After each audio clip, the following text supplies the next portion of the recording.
madie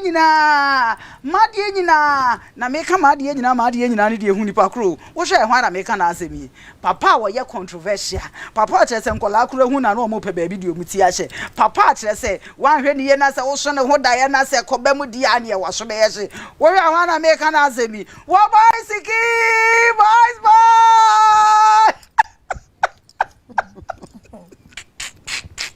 boys Yep. What's up? Bibia eku. Bibia sisi so. Come on. Where's our uti hairstyle your friend say? I did any DBA. We mean person I don't know person man di. Because a turnover. Okay. As in how?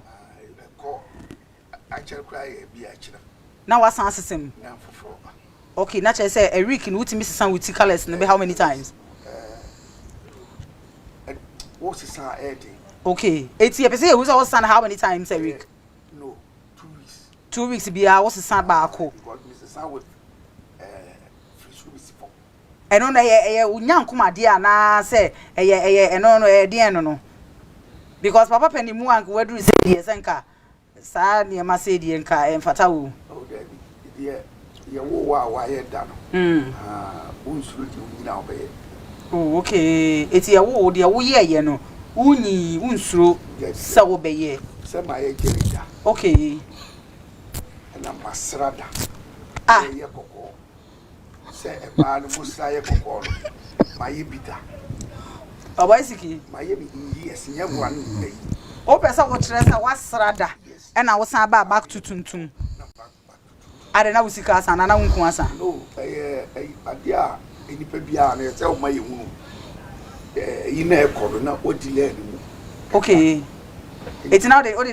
nkube na this pemi cream na say because tuntum as you na betimi akasa why kokoda na wasa back to tuntum ni dey. Me asema me kan na me obe 20. Okay. 4 years. Aso. It will cost 13 or Abidjan. Oh, it would do Abidjan no na ade Abidjan kreton ni ade no. My papa. And yes, me ma bata. Oh, okay. And it's like transi e share them. Okay. Oh, okay. Timpie na me kokko. Oh, why Siki? Pacho ni me mboko de. Bibia eku. Oh, yeah, sure. Ni me sisi so. Kokko so me ye challenge because na eti abrebe na wo ye kokko na abrebe na wo san ebesi utuntum mu. O mi fa say me ye kokko no be 7 years. And me sa back to. Oh, why Siki? Oh, ma. No ma. Ade na okasa. Just say how why we your hon Ghana for say you miss say I say ya abroso ya too much. Embroso. Say me ye kokko ansa me be jeri. Okay, ntina kokko che me. Okay. Oh, that now dey say we kokko. Oh, aso. E na wutimi san be tuntum say. E na nzamo ho. E betumi aye me. E na ma mi jaye. E na me ye mi tuntum no ohun bi. Oboy Siki. Ye be me san ba ho. Lady Jayana, in fact, we did a day. Now on for Gladys and I say, your friend is Ruby na Rebecca, Jayana. Why Jayana? Thank you. Okay. Okay. I'm say. Me fans no wo picture no na that's so that say na easy sure say omo show and then yes omo show me and na omo show ye nyina ai Jehana fans nyina nyankopon koso nhira mo onkoso nyamo kase chese me ana emi ho enipa do me pa oh yes oh yeah mama ya na emi won won me wo ho me say nipa mpema se but enipa do me pa oh, what's winning? Yankopon koso mami ahobra because before say obehu obi an ho ofet say wa obosi ti say wa oti nanim no ko hwe obi anim o de kire no ho on kasa nipa ho mpo nti say na wotie na wetimi asra kire obi ebe de na o men oh sweet mami da say ma un say ahobrase eyo so ho enti misra Yankopon say o mami nkuso embre me ho asesa bagana no etoda na say wo bro ho ase too much they think say we jimi o they take you for granted but kosoa ade ba ko ni say nyame mukura wonyimi ya wontimi hu nyame amen ai this a weja yet say we ye wo a okay nyame be ma wo hu say wo hye na se okay nti wo de mani pankase wejimi okay na o show obi ti say wo na wo catch obi say we di me say wa dream mu do aso be hu so woni mi nyansa wo Oboy Siki yembra wasem ne so na fe and experience says meba aso sesi ya wate Oboy na belt rubber ebo we yi hu watch na asemi hu say rubber bi bo hu ade wan wai o kan na ma me wo ye oh okay it man kan dey an kan roro that be say Oboy Siki asa wo ya ye ni too much Ghana for say wo ya ye ni too much say unyini I mean umfie no e kwa animu I think say won kokora be 80 something years minya 80 when you 80 70 plus and when America 70 plus inti enya dia akmako 80 or 70 plus inti Oboy em say o yente de wo kan inti mesan ba honom an ye beba be hwe o mic no yasan ba ho Lady Gianna ye pese woni ye hwe wa brabum experience kakra ye kan Gianna ye hwan but wo akukudro pa because oba akukudro for te say wa won fa nani nto ba ma bia so ono so wo se me nya adwuma ba ako na mu me ye adwuma ahoro e de na hwe unkran de kan ma ye hu ba bia ofri e din Gianna no ye de wo anase wa na onyi ye wo fa to ho so okay edin Gianna no meka say eye mi ankasa mi initials ba mi din ankasa eye Jimaima ano yeboa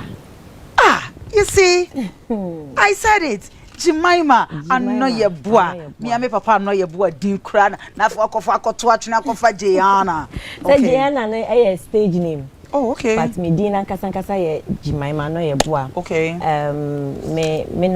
ye the daughter of the late Anoyeboa, former chairman CAC. Wenya we film. Me toso. Okay. Me na toso mi no. Na yenim kromo ha anase Ghana ha say osofo kese edwuma oyeye na ohwe nkwala ehwe nyisa. Nti no ofi mu no na meto nyom de but na sa edwumedi na oye na ye me fe okay enti yenkra be nyina no na I wish say me so metimi aba be yet so no because I realize say na nyakopon ebiebie ekwan akese paama no because Bible no kwa poka say there is more blessing in giving than in receiving. Okay, so Gianna ufriko ben so we den ye pese o ne yembre ni ntino ha pese be hu Gianna 50-50. Is it Gianna or Gianna? It's Gianna. Okay. Pachai. Me mama efi Western North se fi also na me papa nso fi doma hinkro. Okay. Pachai. Na me ko school wa ha. Ye wo me wa ha. Me fully Ghanaian. Okay. But nyame adomo akwantuo na enwumoto ni ade ntino yetimi etutu kwan ni ade. But I am Ghana and I'm based in Ghana as well. Okay. Wow. So why a day she will makeup parties na upon I mean music career ni nyina ubejaya to ho akwa kosua makeup just say e dey she utirim say dey be mi sua na me dey akire wona woni bi nyina free just say wonsam no ho ye pese o church ya se kakra okay intina me I realize say Ghana ha say no no say wo yoba na wonye adwuma people do not respect you. Especially in Mema,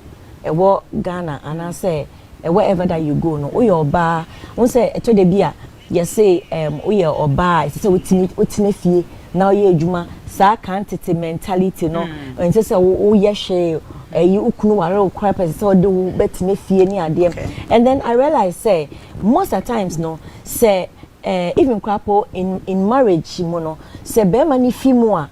now or bar, no. Ababa be ye bed na ma because obema no ekọ na oba na wo tifie no sa ahoden ene ejuma oye na ni ade no you have no idea whatsoever it is so our properties scrap no the properties ni jawa untimi nya den enkra because okwa oba nyina no unni any knowledge until I decided say no I would rather aside the music no so go and then learn a trade or something. Say be a so that chibi no me me aye den me di abo me bra. And that is why I also ventured into the makeup aside the music now. And I me decided say there be I also want to give back to society. Since na me papa and you know every year be and dey me and say me to me ne nkwala me choma dey ne yakọ marketplaces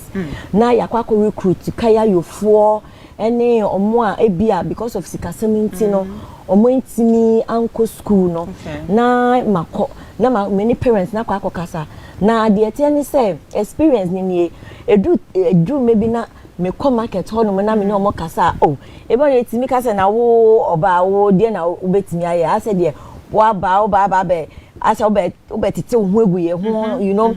usually nipa bia no say wo afa na wo ben obi a sometimes e was na nipa esi hu and asa wo ben nipa nso so a e was na nipa esi hu because I realized that me obi a me very cheerful me pe nipa but from a distance no na I said na narrative na different but later no mu hu say butaya me de ba market hono no e ya de a so market event na oka ho aso me mpacho domain market we call domain market really yes domain market ye ko ho no eko recruit kaya yofo nkwala no and me started sad way no me started 2011 nyamia dom 2011 till now no I've been able to train over 200 plus students for free. So what's the reason why a DNA tire train here ultimately decided say no mesua BBC na ma train collab free because okay into no o say me realize say aside the music no now I have a gift gift in any say mitimi eboaboa enkwala any emma ano because na make aside no so mutie yes into eno na eye motivation and aside that so me say na ya de na me papa ono so oye o share enyisa o share nkwala so I also wanted to pick up that legacy no and also train people and honestly besin no metimi aka say e ya de ameso me feel fulfilled because and no kaya you need bitimi efa phone e frame me say auntie Jayana because of winter no and na me swa kaya you me swa say me twi truck e wo e kwan ho but and then because of winter no and then me ye adwuma wo East Legon e wo obi shop mu and so mitimi nya ketua at the end of the month etimi hwe me ho etimi top pant hye e ma me so mitimi di bi hwe me nua no mo a na che say bibi say no sister umpe we na opeden it's a blessing challenges be na unya o abra wo start is adie challenges ni bi die no kwani nyame nim ne na eyeden ebi ne say eto de bi a ebia obekọ obi be frau anasa onye obi be meeting obekọ meeting na wie no o say oba come fro in an hour's time me fro obe free nipa na friend meeting say then na okọ free nipa no wa obekọ a wo say ejuma na ye no most of finances ni na no is coming from my pocket into no so now you people need sponsors support because na ka me baby say oba unshada enye adwuma papa bia na sabio enka nkola ikura ba nka 200 cedis ikura itimi support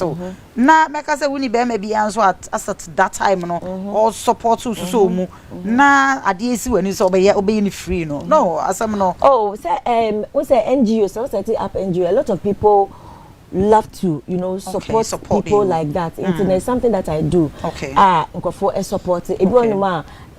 yen fan say bia minim osofu maami a mitimi kone nchen e ma onu so support a lot of people do that but the challenge in it is say obi wo hono mo a won say Ghana ha say obi onuma na obekọ no eja oba ho ofe na wakọ proposal na so kwakọ every person taking advantage of you ni ade and that was the greatest challenge but in all no in shirabia na ewo mu no so nyankopon ma me nsa kan and like I said no I have been doing this since 2001 and or the abuafo abama akwemu ami ankasa ne besi me no medwo ho a mentiase ebro ma adwene mentiase so okay so music career no challenges been na so nyawo because enwum na de pa me da say music need the challenge ameka say ye wo mu ni say as at now no on say we lack investors into the most of enyumoto most of ebia my colleagues are minimum no obia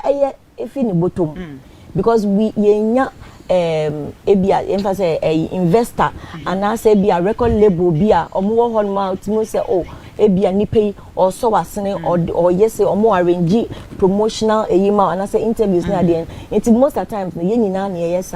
ye in the best way that we can and I say in our own ability into e basa na nyankopon when nya gide wo nyame mu a wa ba mutimi bu minimum anyum to for bebro mo Ghana mo what talent make akwapo me pese mi su don't cry omo what talent oh yeah omo what talent but emwano of mama ewe him emwani ni ho. Okay, so Jayana, we then I will blend it with music career ne how I would share nkola ye juma nkola bebre gu so we then I will blend it because nipa ba akofo I say who share music career on the side now say I say because I saw making sure say nkola no be perfect we then I will blend it. Oh nyame adom me started program me bompa ye bi se nyankopon kasankasa endom me onfa divine helpers embre me na omomwa me omonso me mu na yentimi nye ejuma no. It's not about divine helpers nko as in say as a dream how I dey nyomba out o sign adwin say nkola ye say me chiro bibi no mu. Yes, saying na make say I have a team. Okay, that's fine. Behind the scene that I work with. Omo running me itinerary, omo running me programs na dey so as you fan say bia enam abaha say no no. It was my team and omo making sure say bibia schedules near the meet me edi so the same way no so I also have a team omo temi ase omo ne me yes ejuma no say be ya e ba ne makeup na me ya training no me timetable ni bibia meet me edi so pepepe e bia aside that so music no so say me was schedules say me interviews I'll make sure say omo making sure say bibia. Lady Jana, what bra bomda? My bread yeah. Pa, deep one pa. Oh yeah, bread. Arabon Osha is we compare first, you know, and then Cecilia na. Oh, say Abrabon dear, I mean Obia it's me. What be one of the Sikem? Oh, there be me to one more because of the Sikem one. My tone be that Nkosia, must be that. Now would they see what pumpem quitching? Exactly. Also first no na ye call area school, we say one upon area. It be as one upon me ba. Na me de akwa chin emon kosua eyi your friend is a gari ni ade sa na me so amiti he my brother pa na me go school odoko 4 and 5 me pon school ba me chia me papa busuafo nyina nyankopon hrawo omani eden pa e ma no apon school aba no enye se na omo ye mi ba na omo hye me den me pon ba ko ton nsuo nsuo ne si ma pampa me ye fantini ti nsuo ne si wa pampa so yes ice water nsuo no enyuno ice atase aha but ne obi hu se ne obi so mama me ba nchesi a mama ajo brem pakrama me ne nsem nsem na wo bobo so no me chia ahwefo nyina o sha se o se na ne niso ade hu won me sha se free e wo wiase se obi ni eniso ade hu a wontu anamo before say wo betu anamo na wo eniso ade hu o se o san de BBC ne ni so say opese oye we na ni papa ye e na opese otua so won determination ni wo ho inti no adwin na wodi ba no enye adwin a obi betimi ebu na bem because we're determined. Yes, ohima. Yes, mama. Omo mabemu tan bu wo wiase dem no. Obi eni so ade hu bi eni ni so. Okay. Because obi enu masam ba ku pe betimi ebu na bem aka oba ti say and I will nanti market program ya wuye kura uguso ye but aboafo ese ba no omo mai adenti na wunya ade na wunya and oba ti say wu na wo nanti market akọ freka won be ma bi betimi afre wo be ma obi kra betimi aka senti wa ho ofei na umfa nyina ba bi kra na obi eni mmo so no wow no obi kra so be bisa say aden okan bibi so say me pese me ene esi man shedem ene bre na nyesa o baby a one person or your banti ye kan masem o baby a one person nenim be ye ha na one person be ma betimi asi na twetwe ebra wo didi ana wo shatare ana say obeti nsem a on person obeti mpo woni fie because o de aware akura be mu oye adwuma ye juma or the BBC nani so and nya bra ye ka say oba shedem ma me ne wo ka say won wa ho fe audit we wo ye juma wo ye juma woni mu say achede ye anyame di ama wo di ama obi o di tifie di kokonsa o di shedem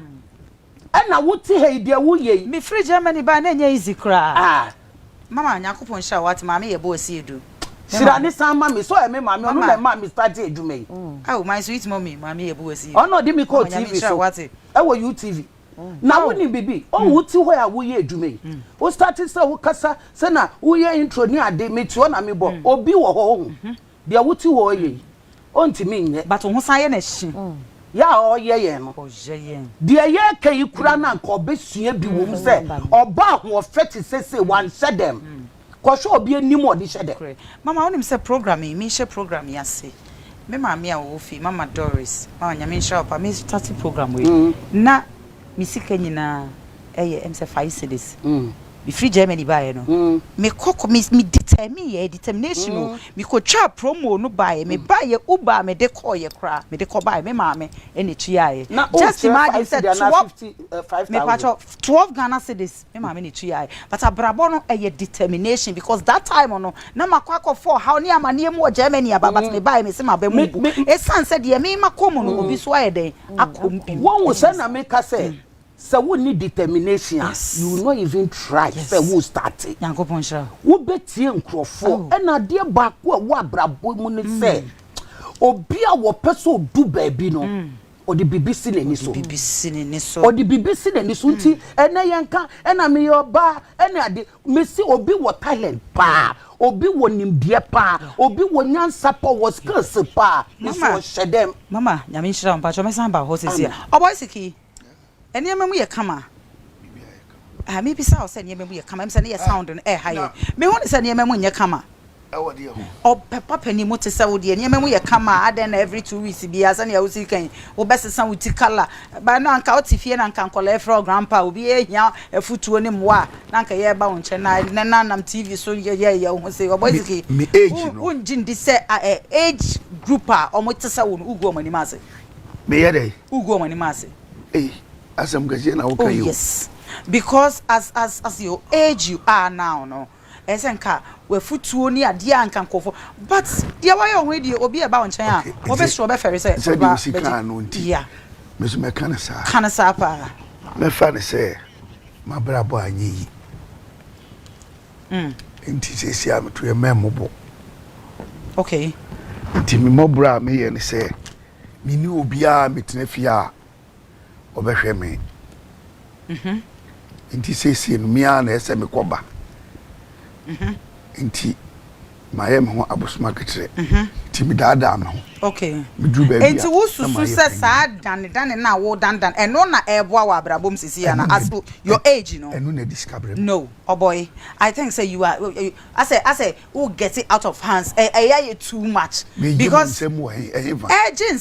because from 20 and 30 going crown we drew baby wo mu sa brabo na say wo mo sesa ne maybe wo mo sesa free ne maybe ho na etra no akobo blue etra no akobo mauve akobo violet akobo pink yellow Oboy I think I say ugu ye ni ma say obi ti se me o wisika bebri okay oda dem o yare o okay obi ti se me sikar kura we ni bi no watime pie je se ne nana no koba ene wadidi ansa no wadidi but u age ni de me nya sure so wadidi sa age because won den pa na me kire se ni age a me menya no okay bruni adwuma na se abe adwuma ye mfre me okay di kwa me fa so a ni menya adwuma ye no enu nti na but ade na wutimi ko gina esiye se udi ubedi esiye onananom omma kana for se mi bisa o se obia nkobi mabusu ni bia nkobi ade nti na me ni adwuma yefo ene koye it were adwuma yefo so accept ma o se at your age ko esiye na kodi ubedi ana na trending bi keke na awso bo on ma ese na wo kan time bi ese wonya bibi e be entertain you eno so so timi ma wo ni che trending na wo kan ho asem no me ya me hu trending kro okay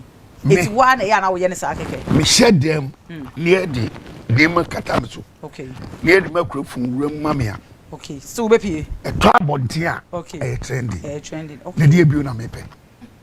It was say eno na e be ma won e ma said 2024. Okay. I'm going. You are going where? Me who? Oboy Siki, I'm say on some na work 2024. Yes. Ube wu 2024. Yes. Enti 2024 Nyankopon ya dom na de won kwane wa hoden che won we nwu ade na yenye. Eno ho adwuma no medical akoye no wese ye no. Eti wo gitum say 2024 ube wu. Ma ye ho adwuma awie di sese. Eye wo nyan wuye. Ena me che say makoye ho adwuma awie. Na nanom age wo mu de. Aka obo ade no. Oboy, so mama me twa me ho aba. Mati. Ebusan for mon fanche. In fact, Edin. Me twa me ho. But why wo kan owu ho asem asese baby abekfa bia na me bewu wo say ya de papa de Se owu ase owu asem no ase this year aba wano dodo ani nsenkyere ni awade a wo ye no mama nya this year le be ama no okay e kan ya che ena bre no aso ena bre na ntimi mfa ka se ene me di wo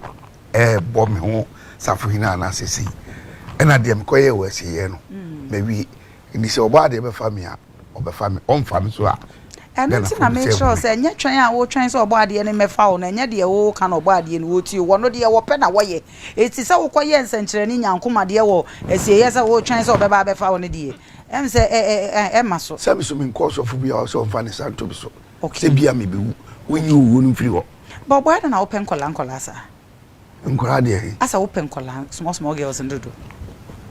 asem we obusa mi se mi mamu ya ba ye dey oh me pesa o ma mi mu aye emere wadi ya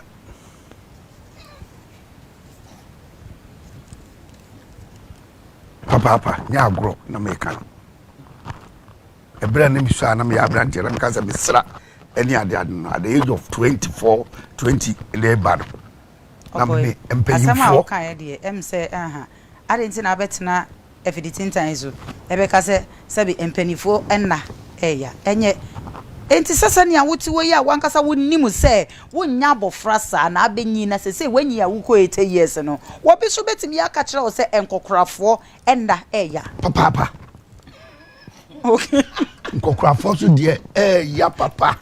kokora wo mo no modi Oboy so mama ebusia your numbers no 0244605647 0244605647 ubetimi afre edi wadwenkyere edi abre ana say fama ye ewo ye WhatsApp messages ne so na ye nkenkan emfa emma nyankopon koso nhyira mo wate se da ne da munya bre na mo gye bre na mo hwe ye nyame onkoso nya mo kese pa Oboy did make can say oh yeah mam payini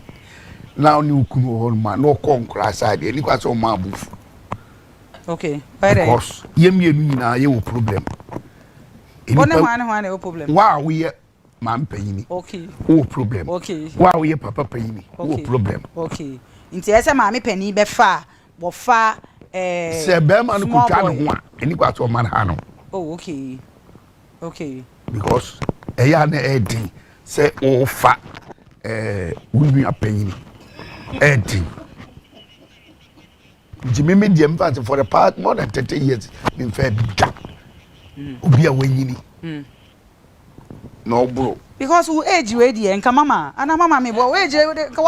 wan fa kwa mama 50 something enko money ye de wo fa obo de na me bisa woni oba tena woni ne ko wenya 70 woni so enya be 65 and 60 ni die ya papa na eno ni die ya no edie no de hina mo amfa nsa ase na edu mpanifo so na afi de ya se ogugu a enye easy se obohunu wo yira obetimi asore sa ni se wo hu akola nti na chese aba ni sa na chese wo yiri so wo so sesem na ode abrante bi of course yes ana oba ni de mo de ya mo mpere so ye ga de mo nko akura mo nko ba wonim se de wo ke so bi betimi epra me experience ka kra mo ni de ni pra be de o baby betimi am wa kola se am ya frɛ wo yire oh debi but you na ma ya think so Oboy Siki wo ye me wo yire oh yire enenti Oboy sorry to say enenti sabe o yire e ma kwan say fankola I mean na ye o sa ko fa akola wo yire be ma kwan ese de bia wo ti amasantin tan so kan me ye na me fa na chi na okay Jana Edia na waya wa brabo mu a meka se wanu ho Wama Jana sro ya de ne tiesifo Edia na brabo mu ase waye bibi wanu hunyanya eka ame wanye me no credit abrabo a me boni de I am one particular person I am very careful so me bibia me ye bia na me dwen ho be 2 3 4 times ansa na maye enti no asin say bia say maye bibia my regret there honestly I've not had that experience because me am very careful in life but as a waboa wo bi wa abrabo mu so as a wanu hu e fan say nkole ya wo form say eden a why you papa but what say no exactly and no dey say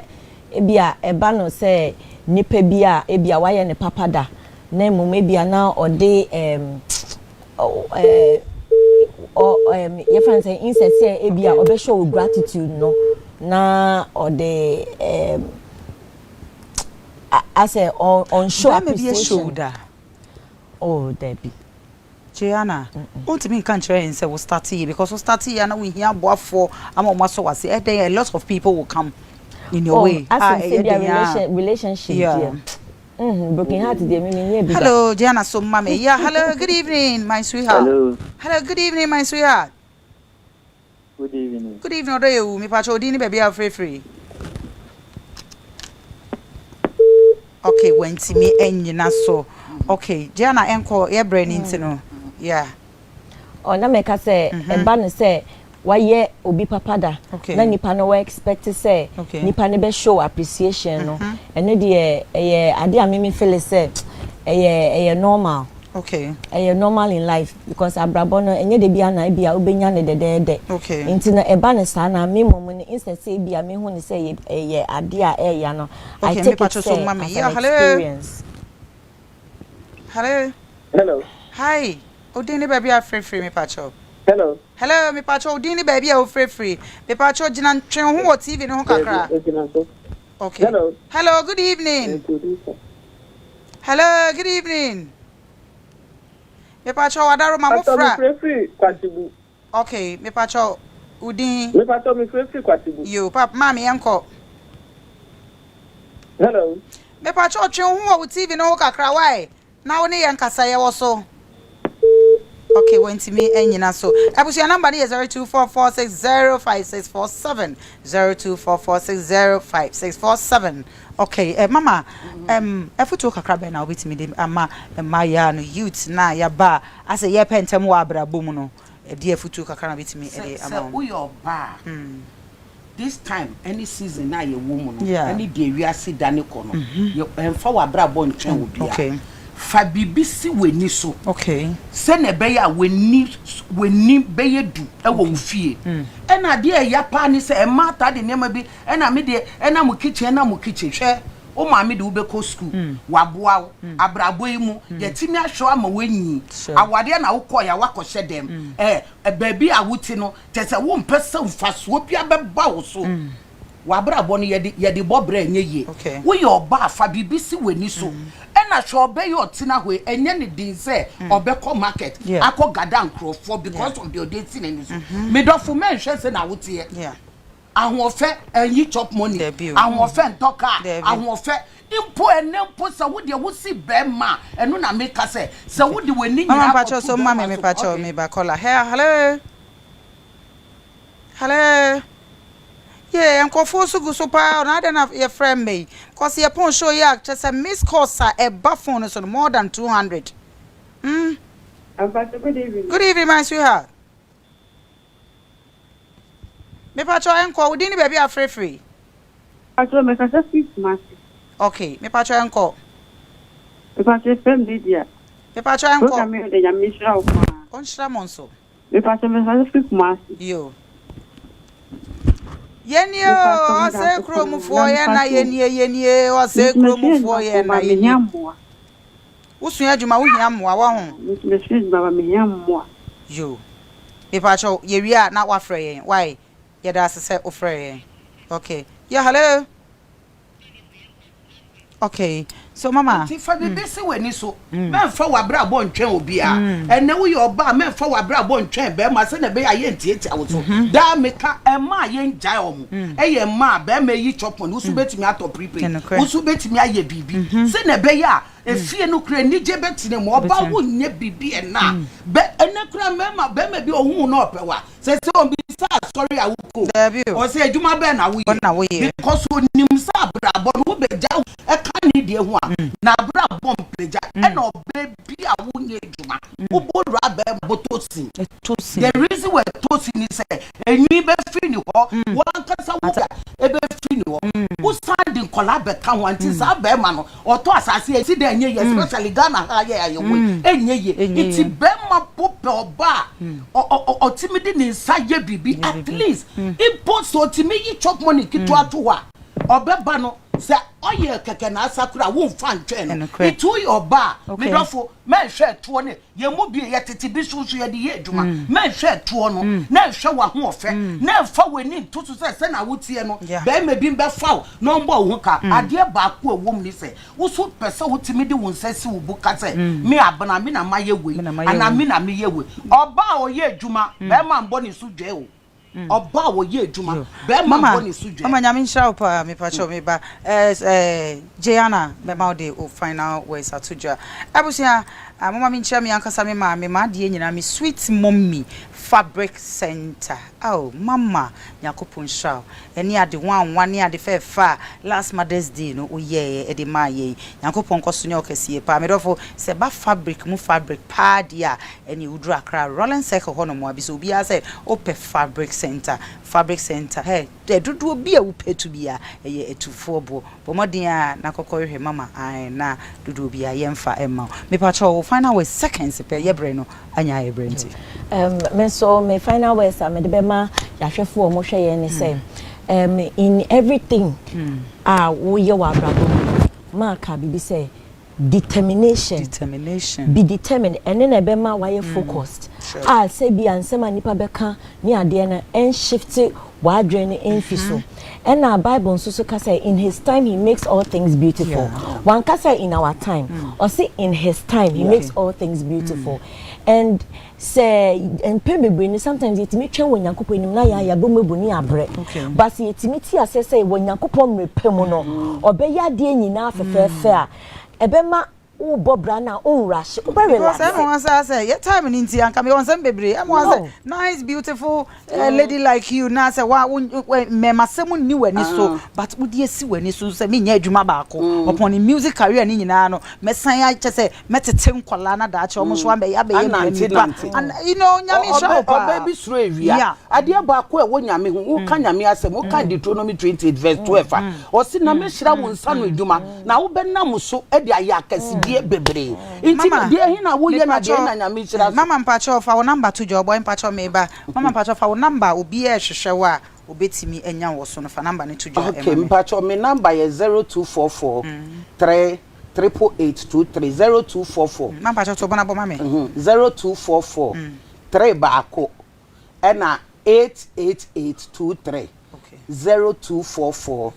38823 nyamisha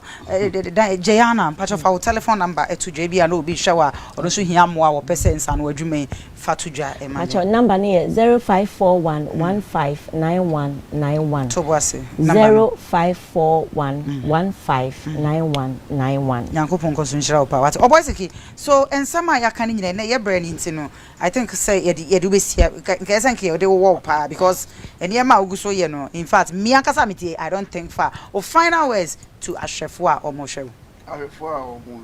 hwe bit makale say mo ye ma na motitia okay say ukun fo achia okay enye boni okay timano ade ba ko che wuchi okay skeni bia went man for you chira why mistake oh okay o se oti mo mo okay